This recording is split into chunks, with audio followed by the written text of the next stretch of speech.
Hello everyone. इस session में हम डू लूप को किस तरह से डिक्लेयर करते हैं और डू लूप किस टाइप की वे ऑफ वर्किंग को परफॉर्म करता है उससे रिलेवेंट प्रोग्राम को प्रैक्टिकली इम्प्लीमेंट करेंगे। लास्ट सेशन में थ्योरेटिकली डू लूप को कैसे डिक्लेयर किया जाता है और उसे कैसे यूज में लिया जाता है उससे रिलेवेंट डिस्कशन हम कर चुके हैं। इस सेशन में हम इसे प्रैक्टिकली इम्प्लीमेंट करेंगे कि डू लूप को कैसे VB.NET में प्रैक्टिकली यूज में लिया जाता है। सबसे पहले VB.NET को ओपन करेंगे। ओपन करते ही क्रिएट प्रोजेक्ट को सेलेक्ट करेंगे और उसमें प्रोजेक्ट टाइप विजुअल बेसिक को सेलेक्ट करेंगे। आफ्टर दैट कंसोल एप्लीकेशन हमारे को रन करनी है, इसलिए कंसोल एप्लीकेशन को सेलेक्ट करेंगे और उसका नाम दे देंगे हम यहाँ पर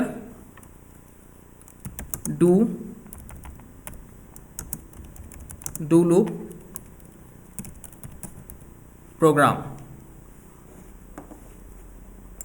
नाउ जैसे ही ओके बटन पर क्लिक करेंगे तो हमारे सामने हमारे स्क्रीन के ऊपर कोड एडिटर विंडो जो है वो ओपन हो जाएगी।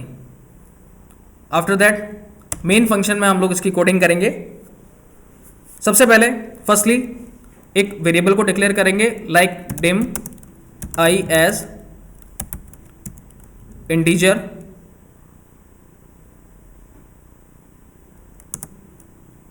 इसमें हमने मेन फंक्शन के अंदर एक आई नाम का वेरिएबल डिक्लेयर किया है जो कि इंटीजर टाइप का है और i इक्वल्स टू 1 ये हमने इसकी वैल्यू भी यहाँ पर असाइन कर दी है। Means it's statement is mainly used to declare of I variable which is type of integer and it's a initialization of I variable means I variable में हमने 1 वैल्यू जो है वो इनपुट कर दी है।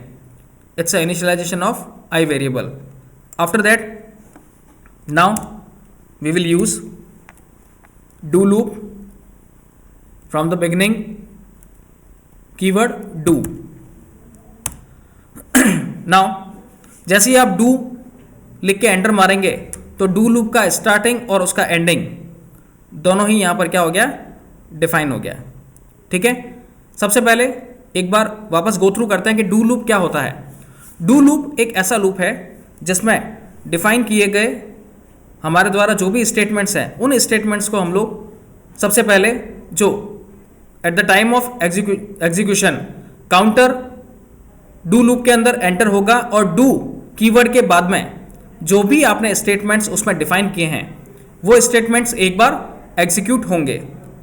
आफ्टर दैट डू लूप के अंदर जो लूप सेक्शन है which is mainly use to match our condition कि आपने उसमें क्या कंडीशन स्पेसिफाई की है उसको बाद में चेक करता है। बट फर्स्टली एक बार तो वो लूप के अंदर एंटर होगा ही और डू कीवर्ड के बाद में जो भी आपने स्टेटमेंट्स डिफाइन किए गए हैं वो स्टेटमेंट्स को वो एग्जीक्यूट करेगा और उसके बाद में कंडीशन को चेक करेगा।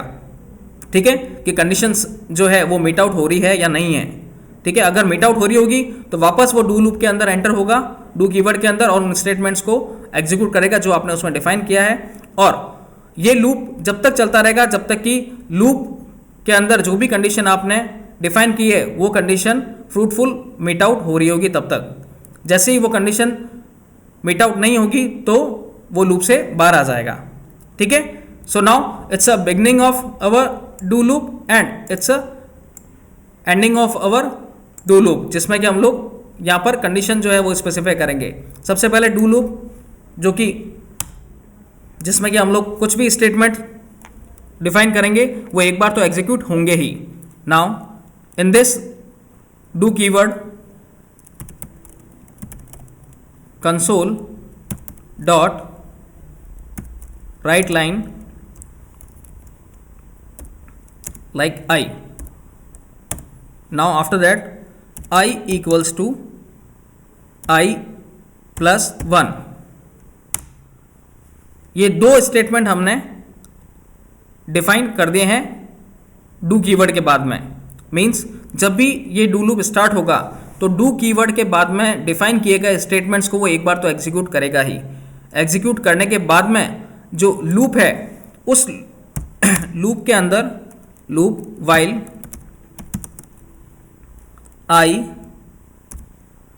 Is lesser than equals to 10, ये हमने कंडीशन डिफाइन कर दी है कि डू लूप वाइल कब तक रन हो, जब तक कि I is lesser than equal to 10 जो हो तब तक रन करेगा। ये आई की वैल्यू कब तक नहीं हो जाती, 10 तक या 10 से कम, तब तक वो उसको कंडीशन को मीट आउट करेगा। ठीक है, after that console dot read line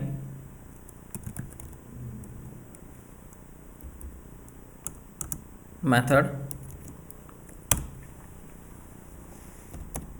now सबसे पहले इसमें हमने क्या किया है, डिम आई एज इंटीजर और आई की वैल्यू 1 दे दी है। It's a starting of do loop और उसमें जो भी स्टेटमेंट हमने डिफाइन किए हैं वो एक बार तो प्रिंट होंगे ही। ठीक है, जैसे मैंने स्टेटमेंट दिया है कंसोल डॉट राइट लाइन आई, मीन्स ये स्टेटमेंट आई की वैल्यू को प्रिंट करेगा। लाइक आई में अभी कितनी कौन सी वैल्यू है 1, ठीक है, 1 को प्रिंट करेगा। Now second statement i equals to I plus 1, ठीक है, means i equals to I plus 1, i की वैल्यू कितनी हो गई 2 हो गई, कितनी हो गई 2, तो ये 2 वैल्यू जो है वो आई वेरिएबल के अंदर स्टोर हो जाएगी। After that do loop while कब तक चलेगा, while I is lesser than equal to और 10, आई की वैल्यू 10 या 10 से कम होती है तब तक ये लूप रन करेगा।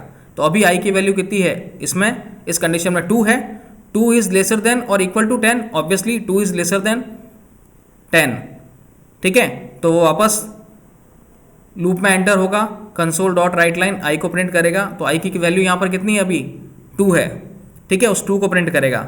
वापस नेक्स्ट स्टेटमेंट में आएगा आई प्लस 1 यानी 2 प्लस 1, अब आई की वैल्यू इसमें कितनी स्टोर हो गई 3, वापस कंडीशन लूप में आएगा, do loop while I is lesser than equal to 10, yes i की वैल्यू कितनी है 3 इज लेसर देन और इक्वल टू 10, 3 की वैल्यू 10 से कम है, ठीक है, कंडीशन मीट आउट हो गई।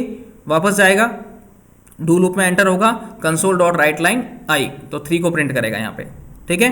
अब नेक्स्ट वापस स्टेटमेंट में आएगा I equals to I plus 1, 3 plus 1, अब आई की वैल्यू कितनी हो गई 4 हो गई, और वापस लूप में चेक करेगा, loop while I is lesser than equal to 10 या 4 is lesser than equal to 10, obviously we know that 4 is lesser than 10, फिर वापस लूप में एंटर होगा, 4 को प्रिंट करेगा, फिर उसमें एक इंक्रीमेंट करेगा, 5 को प्रिंट करेगा, फिर आएगा 6 को प्रिंट करेगा, फिर 7, 8, 9 और 10।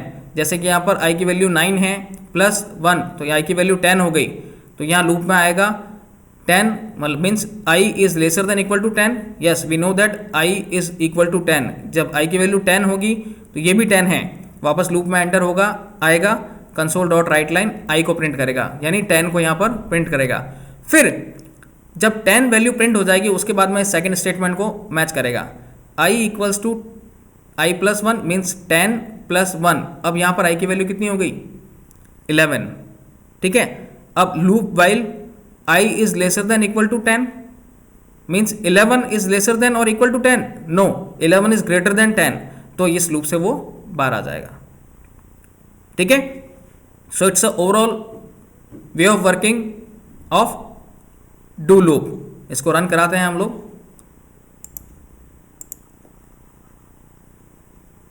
देखिए आई की वैल्यू डू में एंटर हुआ, 1 को प्रिंट किया, फिर एक 1 को प्लस किया, इंक्रीमेंट हुआ तो आई की वैल्यू 2 हो गई, 2 is lesser than equal to 10, फिर डू स्टेटमेंट में जाके आई की वैल्यू को प्रिंट किया, फिर 3, फिर 4, फिर 5, 6, 7, 8, 9 और 10।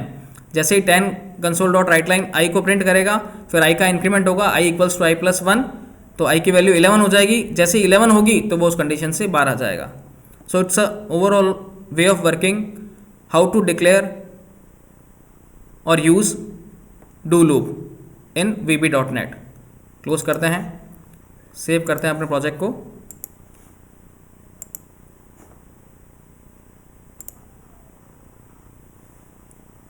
So it's a overall way of working how to use do loop in VB.NET.